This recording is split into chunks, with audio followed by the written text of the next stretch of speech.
Amém, igreja? Glória a Deus. Abra comigo a palavra de Deus no livro de Marcos. Opa, cadê o povo da casa? Vamos lá de novo. Abra comigo a palavra de Deus no livro de Marcos. Agora sim. Capítulo 9. E você procura aí o versículo 33. Acho que podemos baixar um pouquinho o nosso fundo musical? Isso, tá ótimo assim. Nada pode tirar a sua atenção, irmãos. Nem o fundo musical, nem o seu irmão. Você deve estar totalmente concentrado agora na ministração da palavra de Deus. Marcos, capítulo 9, versículo 33 em diante. Diz assim a palavra do Senhor. Chegaram então a Cafarnaum. Estando em casa, Jesus perguntou aos discípulos: Ora, sobre o que vocês estavam discutindo no caminho? Mas eles se calaram, porque no caminho tinham discutido entre si sobre quem era o maior. E Jesus, assentando-se, chamou os 12 e lhes disse: Se alguém quer ser o primeiro, será o último e servo de todos. E trazendo uma criança, colocou-a no meio deles, e tomando-a nos braços, disse-lhes: Quem receber uma criança tal como esta, em meu nome, recebe a mim. E quem receber a mim, não é só a mim que recebe, mas também aquele que me enviou. Até aqui é a porção das Escrituras que nós vamos trabalhar na noite de hoje. Bom, eu e você vivemos numa sociedade, irmãos, totalmente dominada e corrompida pela ambição e pela ganância, onde os homens buscam de maneira consciente ou até mesmo inconsciente serem reconhecidos por alguma coisa. Isso é verdade, todos estão em busca de algum tipo de reconhecimento. E poderíamos dizer, sem medo de errar, que talvez o grande reconhecimento que todos buscam, ou que a maioria das pessoas buscam, o principal objetivo deles é ser reconhecido como o maior naquilo que faz e que realiza. O maior. Basta você olhar ao seu redor. Hoje há uma disputa para saber quem constrói o maior prédio do mundo, Ronaldo. Não é verdade? Que, por sinal, vai ser feito aqui na cidade de Balneário Camboriú. Irmãos, eu estava pesquisando sobre esse prédio e ele vai ter mais ou menos 500 metros de altura. Salvo engano, são 157 andares. É uma monstruosidade e, ao mesmo tempo, uma maravilha da engenharia, 157 andares. E ele vai se chamar Senna Tower, em homenagem ao Ayrton Senna. Então, esse prédio vai ser instalado aqui. E há essa disputa de qual o maior prédio. Até pouco tempo atrás, 2 prédios aqui da cidade também disputavam essa posição. Eu não lembro o nome agora, mas eu sei que um fez o outro um pouco maior, e o que perdeu aquela posição instalou uma antena. Daí, com a antena, ele ficou maior. Então, os homens sempre estão em busca desse reconhecimento por ser o maior naquilo que fazem. Há também outras disputas, como, por exemplo, quem fabrica o carro mais rápido do mundo. Outro tipo de disputa, quem tem a maior fortuna do mundo, quem é o homem mais rico da atualidade. Há também uma disputa sobre quem tem mais gols na história do futebol ou quem tem mais seguidores no Instagram. Enfim, uma infinidade de disputas aí que você pode se deixar levar na sua imaginação. Mas a verdade, irmãos, e a grande questão é que me parece que no meio do povo de Deus, essa disputa também acontece. No meio da igreja, no meio do povo, também não é diferente. E conforme o texto que lemos, a gente vê que desde os tempos de Jesus, havia ali uma disputa evangélica para saber quem era o maior dentre eles. Conforme o texto que lemos, a narrativa bíblica vai nos mostrar que quando Jesus e os seus discípulos chegaram em Cafarnaum, ele reúne eles naquela casa e como quem não soubesse do que eles tinham falado no caminho, faz aquela pergunta, joga um verde para colher maduro, diz assim: escuta, por acaso sobre o que vocês estavam conversando? O que vocês discutiam no caminho enquanto estávamos vindo para cá? Irmãos, Jesus sabia a resposta. Jesus sabia o teor daquela discussão, o teor daquele debate. Ele conhecia cada intenção, cada pensamento dos seus discípulos. Só que ele fez aquela pergunta e ele jogou aquilo na mesa por um motivo que nós vamos aprender nessa noite. E essa disputa, ela é reveladora, porque diante daquele questionamento que Jesus faz aos discípulos e diz: sobre o que vocês estavam discutindo? O texto nos diz que eles não responderam ao que Jesus perguntou. Eles se calaram e ficaram envergonhados, porque eu imagino que tinham percebido que o assunto que eles vinham debatendo no caminho não condizia, eles sabiam que não condizia com aquilo que eles estavam aprendendo de Jesus. Ora, eles já vinham acompanhando Jesus há algum tempo, já tinham presenciado milagres, já tinham presenciado ensinos, eles sabiam que Jesus era o Filho de Deus e já estavam recebendo a mensagem que Jesus veio trazer ao mundo.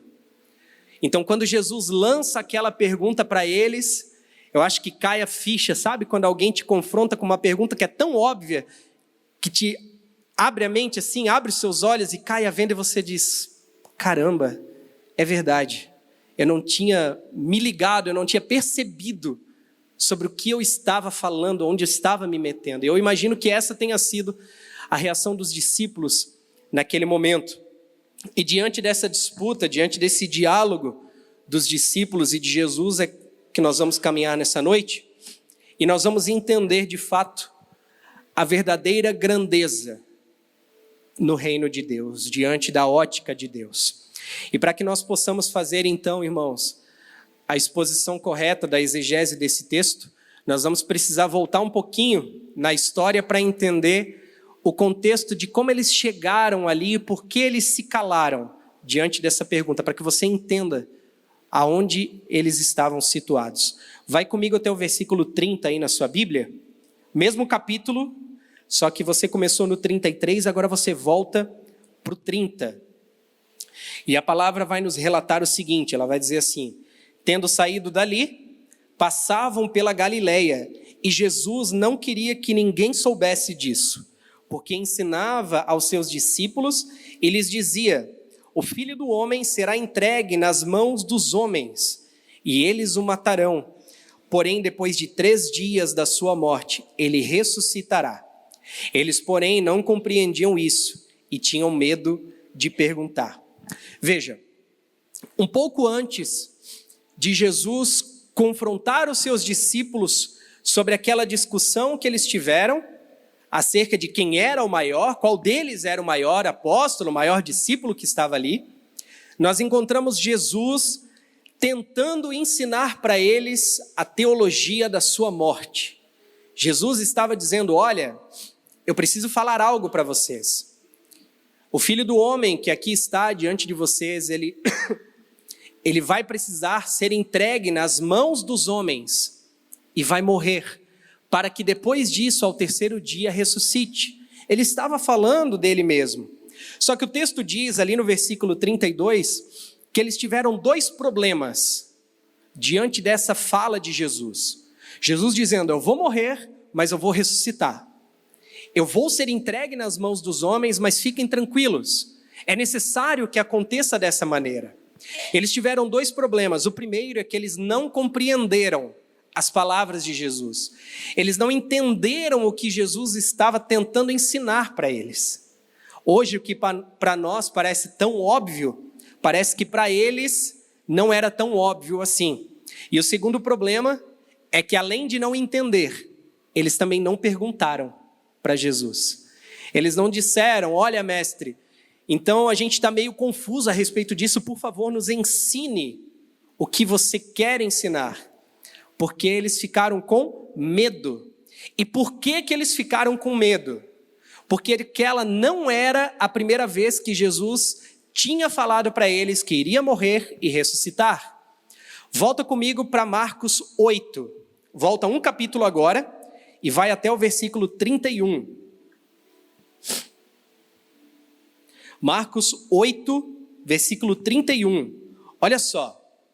Aqui nós vamos ver a primeira vez que Jesus fala sobre como seria a sua morte aos seus discípulos. Olha o que acontece. Então Jesus começou a ensinar-lhes que era necessário que o Filho do Homem sofresse muitas coisas, fosse rejeitado pelos anciãos, pelos principais sacerdotes e pelos escribas, que fosse morto e que depois de 3 dias ressuscitasse. E isso ele deixou claro. Então Pedro, chamando-o à parte, ou seja, chamando Jesus no cantinho, disse assim, começou a repreendê-lo. Mas Jesus, voltando-se e vendo os seus discípulos, repreendeu Pedro e disse: saia da minha frente, Satanás, porque você não leva em consideração as coisas de Deus, e sim as coisas dos homens. Bom, se ele tentou explicar pela primeira vez que era necessário morrer para ressuscitar, que seria entregue nas mãos dos homens, e Pedro, sem entender, chama ele num cantinho e diz assim: Jesus, não é para ser dessa forma. A Bíblia diz que Pedro tenta repreendê-lo. E Jesus então olha para Pedro diante dos discípulos e diz assim: afasta-se de mim, Satanás. E aí você começa a entender o porquê que eles tiveram medo de perguntar uma segunda vez. Porque, irmãos, eles tentaram na primeira, Jesus chamou de Satanás, tentar a segunda é pedir para levar outra bordoada. Não é verdade? Ia tomar outra rasteira de Jesus ali. Mas Jesus, então, ele tenta explicar a sua morte e ressurreição. E ele diz que era necessário que ele sofresse e fosse rejeitado. E que deveria acontecer desse jeito. Só que aquilo parece não ter entrado na mente deles. Sabe por quê? Eu quero que você entenda isso nessa noite. Havia uma expectativa do povo judeu de que o Messias prometido, aquele que viria trazer a redenção ao povo de Deus, esse Messias, na expectativa deles, seria um homem de guerra, seria um homem militar, seria um homem poderoso, um homem que tomaria a frente da batalha por eles, levantaria a bandeira e diria: agora nós vamos libertar o nosso povo para sempre. Um homem que derrotaria todos os seus inimigos na guerra e que entraria em Jerusalém glorioso, montado num lindo cavalo, para então finalmente se assentar sobre o trono de Davi. Só que o que eles não esperavam é que o Messias prometido, o rei dos judeus, foi totalmente ao contrário das suas expectativas. Aquele Messias que se apresentou para eles, na verdade, nasceu despido de toda a glória, nasceu numa manjedoura. E como rei dos judeus, ele entrou em Jerusalém. Só que ele não entrou montado num cavalo, Felipe, ele entrou montado num jumento. E ali eles não conseguiam entender, porque aquele rei, aquele Messias, ao invés de derrotar os seus inimigos, seria morto pelas mãos deles. Então, na cabeça daquele povo, não fazia sentido. Não, mas espera aí, era a primeira vez que Jesus estava falando para eles de como ele iria morrer. Eles foram pegos de surpresa com aquela informação. Sabe aquela coisa expectativa versus realidade que você vê no Instagram, o memezinho? Era mais ou menos isso. Eles tinham a expectativa de um rei glorioso, mas o rei que se apresentou diante deles era glorioso, só que glorioso em outro reino, não no reino da terra. E é por isso que João 1, capítulo 11, vai dizer que ele veio para o seu, e os seus não o receberam. Justamente porque Jesus não se encaixava no padrão de rei que os judeus esperavam. E é por isso que até hoje você encontra judeus que não acreditam que Jesus é o Messias. Não acreditam que Jesus era o Filho de Deus. Muitos judeus ainda vivem na expectativa de que o verdadeiro Messias venha ao mundo e liberte o seu povo da escravidão dos romanos. Só que o verdadeiro Messias já veio, diferente da expectativa deles. Então esse era o conflito que Pedro estava tendo naquele instante, porque ele também tinha essa expectativa. Jesus estava fazendo milagres, eles já tinham visto e presenciado e tinham certeza que Jesus era o Filho de Deus. Só que como assim, o Filho de Deus será morto pelas mãos dos homens, ele não conseguia entender a ideia de que o plano de redenção de Deus para a humanidade deveria acontecer através do sofrimento de Jesus. Eles tinham a expectativa de que Jesus reinasse ainda em vida e libertasse o povo para sempre. Só que a libertação que Jesus veio trazer foi outra. Foi a libertação do pecado. Jesus veio quebrar os grilhões da escravidão, mas da escravidão do mal e do pecado que assola toda a humanidade. Então esse era o impasse de Pedro.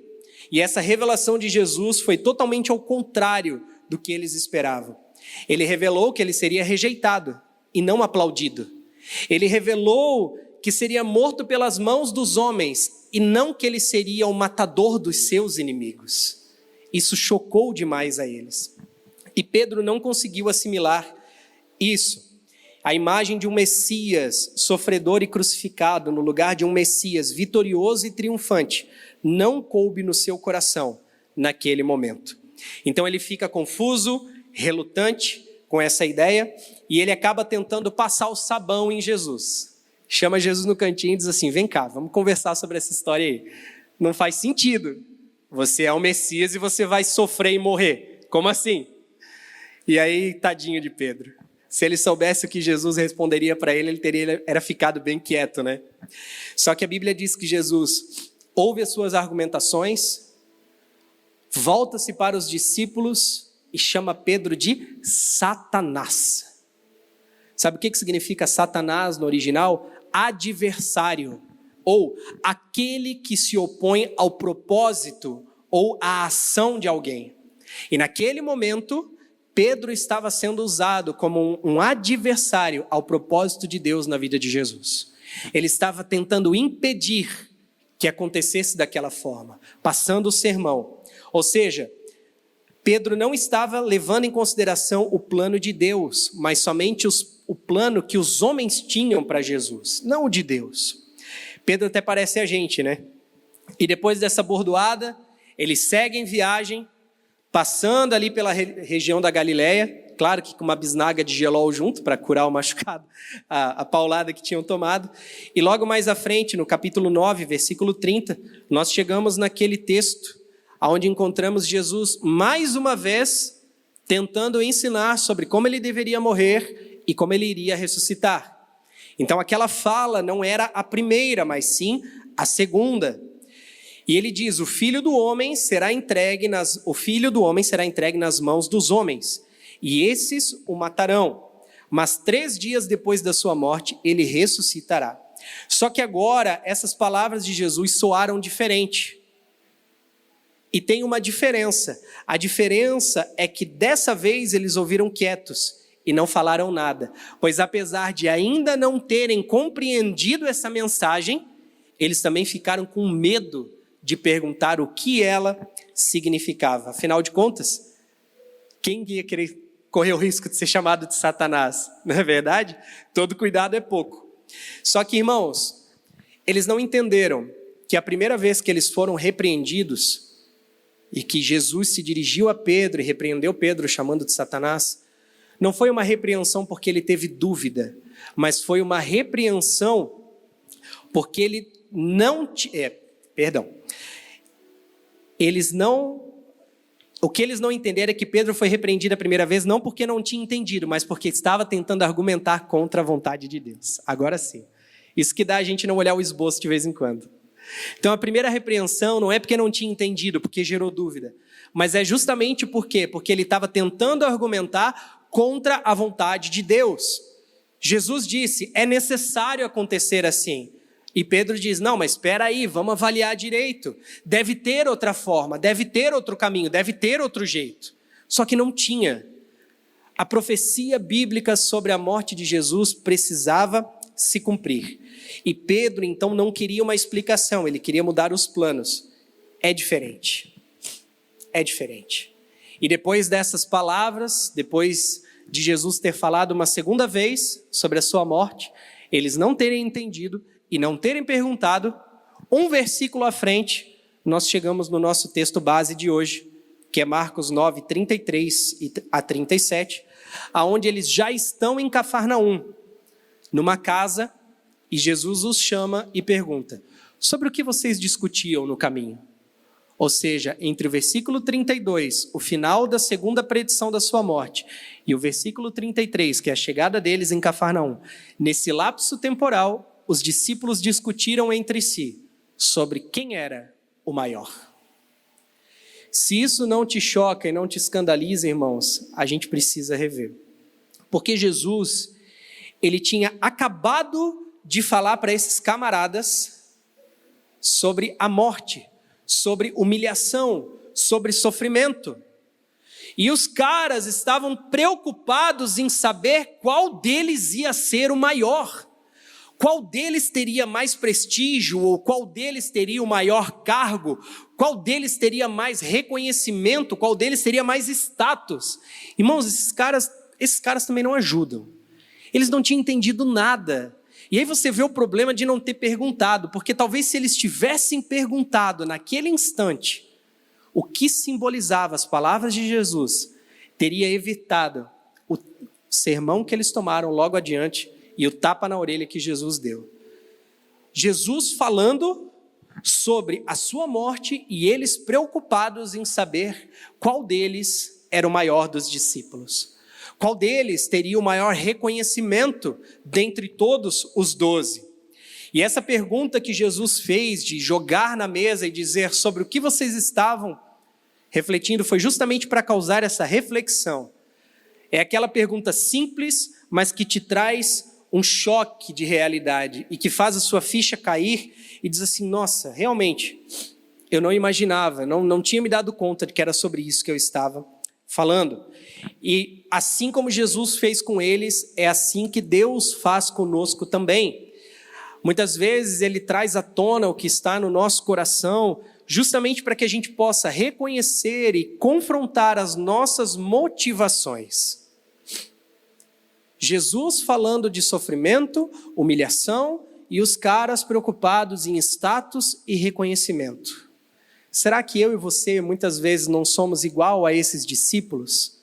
A mensagem do Evangelho sendo ministrada a nós toda semana, no culto de domingo, segunda a sexta, lá na sua internet, você ouvindo pregação, ouvindo louvor, você recebendo isso, Jesus falando: olha, eu sofri, eu fui humilhado, eu fui para a cruz.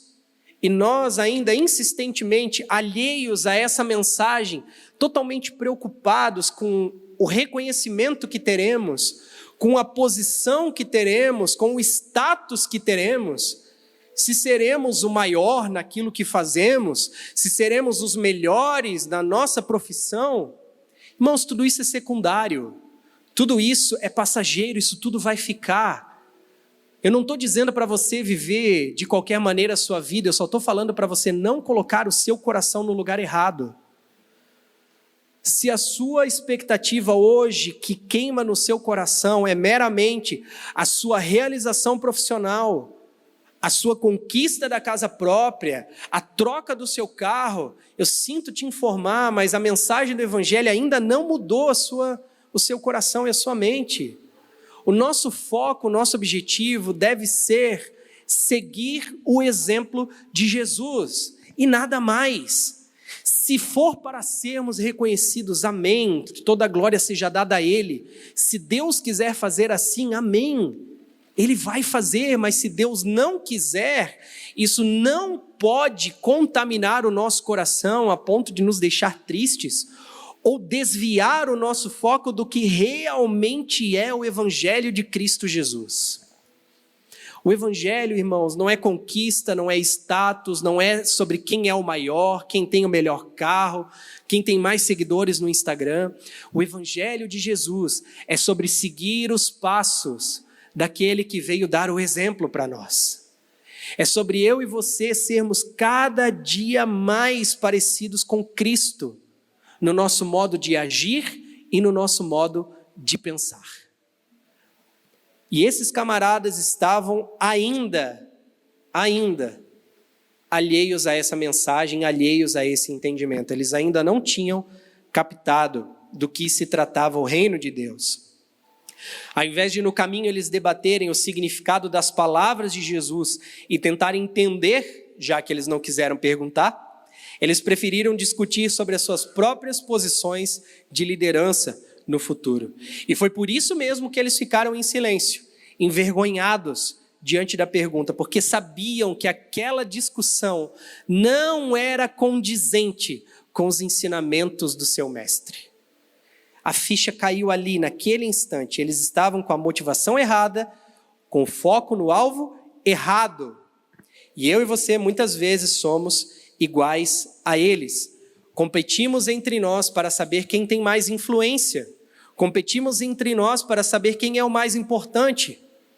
Buscamos a definição de quem é o melhor líder, de quem é o melhor pastor, de qual é a melhor igreja, qual é a igreja mais bonita, de qual igreja tem o melhor som, qual igreja tem a melhor banda, quem é o melhor músico da banda, quem canta melhor, quem toca melhor, quem sabe mais teologia.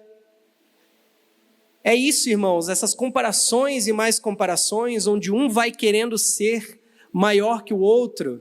Mas, afinal de contas, quem é o maior? Esse é o tema da nossa mensagem. Quem é o maior? O maior é aquele que tem mais status, o maior é aquele que tem mais poder, aquele que tem mais influência? De maneira alguma. De maneira alguma. Por quê? Porque esse não é o modelo deixado por Jesus. Só que, infelizmente, essa mentalidade tem contaminado o povo de Deus e a igreja de Cristo. E o remédio que Jesus trouxe para eles foi muito certeiro. Jesus chama eles ali naquela rodinha e diz assim: então tá, ninguém quer me responder, né, sobre o que vocês estavam discutindo lá atrás. Senta os 12 aqui pertinho de mim que eu vou falar algo para vocês. Marcos 9:35. Se alguém quer ser o primeiro, será o último e servo de todos. Uau! Perceba que Jesus está entregando um princípio poderoso do reino de Deus para eles naquele momento e um ensinamento muito forte para mim e para a sua vida. Ele estava subvertendo a ideia de grandeza. Ele estava ensinando que, na verdade, a grandeza do mundo é medida por poder, fama e riqueza. Só que Jesus vem na contramão e nos ensina que, aos olhos de Deus, no reino de Deus, a verdadeira grandeza é medida pelo serviço, pela humildade e pela disposição de colocar os outros em primeiro lugar. Serviço, humildade e disposição de colocar os outros acima de você, em primeiro lugar. Queridos, essa certamente é uma lição que vai contra a nossa natureza humana. Porque nós somos ensinados desde pequenos a quê? A buscar o primeiro lugar, a buscar esse reconhecimento, a buscar esse status de alguma coisa. Só que Jesus ensina que a verdadeira grandeza no reino de Deus não está em ser um primeiro, mas sim em ser o último. A grandeza no reino de Deus não está em ser servido, mas em você servir a todos. O maior no reino de Deus não é aquele que está sentado numa cadeira dourada, num trono humano, dizendo: sirvam a mim. O maior no reino de Deus é aquele que se diminui e se humilha em humildade e diz: eu vou servir aos meus irmãos. Eu estou aqui para servir a cada um de vocês. Esse é o maior no reino de Deus. E quanto mais nós servimos, mais nos assemelhamos do exemplo de Cristo. Ainda no livro de Marcos, capítulo 10, 43 em diante, ele vai dizer assim: mas entre vocês não é assim. Pelo contrário, quem quiser tornar-se grande, que se coloque a serviço dos outros. E quem quiser ser o primeiro, que seja servo de todos. Pois o próprio Filho do Homem não veio para ser servido, mas para servir e dar a sua vida em resgate de muitos. Esse é o modelo, esse é o exemplo que eu e você temos que seguir e que devemos buscar. Um exemplo de humildade, um exemplo de serviço, Um exemplo de quem não vem aqui buscando seus próprios interesses nessa terra, mas que coloca Deus e o seu irmão acima dele próprio e diz assim: eu preciso servir as pessoas, eu preciso dedicar a minha vida a isso, porque é isso que Jesus veio fazer. E eu te pergunto, você quer saber quem é o maior no reino de Deus? O maior não é o pastor, o maior não é o seu líder, não é o cantor famoso, ou quem tem mais seguidores, ou quem tem mais conquistas. O maior é aquele que cultiva um coração humilde e se diminui, se fazendo servo de todos. Esse é o maior no reino de Deus. Os discípulos, numa disputa pessoal, querendo saber quem deles era o maior. E aí Jesus diz assim: vocês querem saber quem é o maior? O maior é aquele que em humildade entende que está aqui para ser o último e para servir aos seus irmãos, que coloca o outro acima dele mesmo, coloca os interesses do seu irmão acima dos interesses dele mesmo. Esse é o maior no reino de Deus. É fácil? Claro que não. Esse é o grande desafio: se diminuir para que Cristo cresça e o seu irmão possa ser servido. Mas é aquele que, mesmo sabendo mais, preste atenção nisso, o maior no reino de Deus é aquele que, mesmo sabendo mais, mesmo tendo mais conhecimento, não tenta impor isso às pessoas. Pelo contrário, em humildade, ele se torna semelhante ao seu irmão para também aprender com ele. Você pode ser o melhor na sua área. Se você não for humilde naquilo que você está fazendo, você não entendeu o evangelho e o que Cristo quer de você. Não é sobre você impor a sua verdade. Alguém tentar dar a opinião e você dizer: não, mas espera aí, não é assim, porque isso. Sabe quando a pessoa tenta impor o seu conhecimento? Principalmente quem gosta de debater teologia, né? Quem fica tentando impor e empurrar de goela abaixo as coisas. Queridos, se diminua. Sabe? Desce do seu pedestal e diz assim: irmão, o que eu posso aprender com você? Se permita aprender com seu irmão, deixa o seu ego, a sua vaidade de lado e se diminua, porque o maior no reino de Deus é aquele que, mesmo sabendo mais, se diminui e se torna semelhante ao seu irmão para também aprender com ele. O maior no reino de Deus também é aquele que, mesmo tendo mais recursos, não fica ostentando ou esbanjando o quanto tem ou a sua vida de luxo. Pelo contrário, ele faz questão de não mostrar isso a ninguém, porque ele sabe que não precisa e ainda tem prazer em ajudar e ser generoso, estender a mão ao seu próximo. Esse é o maior no reino de Deus. O maior no reino de Deus também é aquele que segue o exemplo de Jesus e se diminui para poder servir a todos, porque entendeu que o evangelho não é sobre o seu umbigo, mas é sobre Deus e as pessoas. Esse é o maior no reino de Deus. Ou seja, o maior no reino de Deus é aquele que se faz o menor de todos. Portanto, você não precisa tentar mostrar que você sabe as coisas, o quanto você é bom, o quanto você tem, que o que você tem é melhor que o do seu irmão, que o seu conhecimento é maior que o dele. Esquece isso, cara. Deixa isso para lá. Isso não vai agregar em nada na sua vida, pelo contrário, vai afastar as pessoas de você. Você quer ser reconhecido como alguém grande no reino de Deus? Então se diminua e se faça o menor de todos. Vai para o último lugar da fila e olha para o seu irmão, dizendo: eu posso aprender com ele também. Eu posso servir a ele também. Pergunta para as pessoas que você convive, ou pergunta para você mesmo, diante das pessoas que você convive: como eu posso servir melhor a esse irmão que faz parte da minha casa, que faz parte do meu trabalho, que faz parte da minha igreja? Você quer ser o maior no reino de Deus? Então você precisa diminuir. Quer ser grande? Diminui. Quer ser o maior? Desapareça. Vai para o último lugar da fila. Amém? Foi isso que Jesus nos ensinou a fazer e que também é confirmado pelas palavras de Paulo mais à frente, quando ele dirige uma das suas cartas à igreja de Filipos. Ele diz lá em Filipenses 2:3, Ele diz assim: não façam nada por interesse pessoal ou vaidade, mas por humildade, considerando os outros superiores a você mesmo, não tendo em vista somente seus próprios interesses, mas também o dos outros. Ou seja, irmãos, no reino de Deus, o seu irmão é sempre maior do que você. Olhe para ele como alguém que precisa ser servido, como alguém que precisa de você. Ele deve ser colocado acima de você. É o que Paulo diz, considerando os outros superiores a você mesmo. Versículo 5. Tenham entre vocês o mesmo modo de pensar de Cristo Jesus. Aí ele vai dizer qual era esse modo de pensar. Ele diz assim, que, mesmo existindo na forma de Deus, não considerou ser igual a Deus, algo que deveria ser retido a todo custo. Pelo contrário, ele se esvaziou e assumiu a forma de servo, tornando-se semelhante aos seres humanos.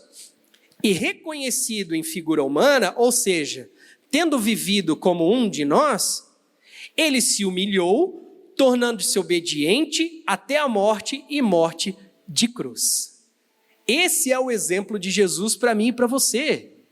É isso que eu e você devemos fazer se quisermos ser essa pessoa reconhecida como a maior no reino de Deus. Você quer ser o maior na ótica de Deus? Então, primeiro, aprenda a se diminuir. O seu irmão é maior do que você, mesmo que você tenha mais tempo de conversão do que ele. Quantos aqui têm mais de 15 anos de conversão? Mais de 15, olha aí. Quantos têm mais de 20? Mais de 25? Bastante gente. Mais de 30 anos. Quantos têm 1 ano de conversão, ou menos, ou mais? Olha lá, temos algumas pessoas aqui entre nós. Quantos têm na faixa de 5 anos de conversão? Alguns. Você que já é crente há 20, 30 anos, 40 anos, o seu irmão que é convertido há 1 mês é maior que você. Esse deve ser o sentimento do seu coração. Porque todas as vezes que você se considera maior que alguém, você não está seguindo o exemplo de Jesus. E aí você corre o risco de entrar na soberba, sabe? Aquele sentimento de que eu sei mais que ele, eu tenho mais tempo de convertido do que ele, me respeita a minha história. Deixa isso para lá, irmãos. O maior no reino de Deus é aquele que se diminui. Se você tem 30 anos, se faça como aquele que tem 3. Aprende com ele, ensina ele em humildade, não na soberba. O seu irmão é maior do que você, mesmo que você seja mais velho do que ele. Ele é maior do que você, mesmo que você cante melhor do que ele. Mesmo que você conheça mais teologia do que ele. Mesmo que você tenha razão e ele não. Aí ficou difícil, né? Principalmente os casados aí. Seu irmão é maior do que você, mesmo que você tenha razão e ele não. Então seja humilde e se coloque no seu lugar. Que lugar é esse? De servo. Amém? Quando entendemos que diminuir é um princípio do reino de Deus, passamos a manifestar um coração humilde e que agrada ao Senhor, porque estaremos seguindo o exemplo de Cristo Jesus. Amém, igreja? Você recebe essa palavra? Glória a Deus. Quero chamar o Ministério de Louvor aqui novamente.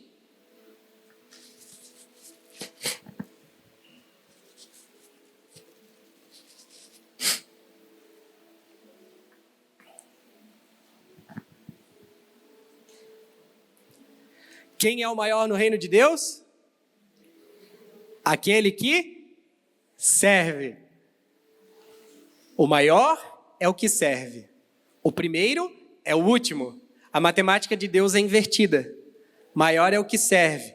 Quer ser grande? Se diminui. Deus nunca vai te exaltar enquanto você ficar se achando melhor do que alguém, tentando colocar suas razões acima dos outros. Deixa isso para lá. Não foi para isso que Deus te chamou. Se coloque de pé. Quero pedir à nossa equipe para apagar as luzes. Deixa só o trilho